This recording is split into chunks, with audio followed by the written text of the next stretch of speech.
which I think was another question.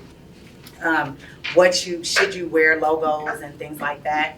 There is a little misconception about that. You don't have to blur out a logo. If I'm doing a film and it's a Nike logo and I'm using it as the person's just wearing a shirt, they don't have to get special permission for that. That's just like a rule that people seem to think, because you'll see it blurred out.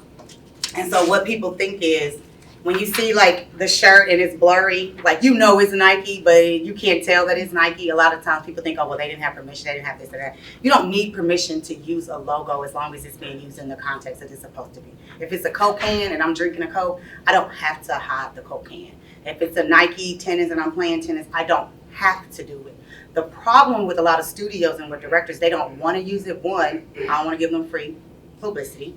And two, it will also cut your chances of doing product placement, because you can get paid to have that Coke in your hand or that Nike on. So you either gonna give it for free and you wear it, or you reach out and you say, hey, I have this opportunity. Do you want the Coke? Do you want the Apple? I know Superman is a big one. If you watch, not Superman, Spider-Man, you'll see them doing it, zeroing in maybe on an Apple computer, and it has no bearings, but Apple paid to be there to have that placement.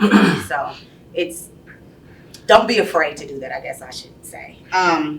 We typically, just because that is industry when you're doing indie, we typically will either gaffer it out, because again, we don't want it. So you can bring it, we just prefer that you not, because it is gonna take some time to kind of strike that out, do whatever, if they don't have the brand placement set up or things like that. So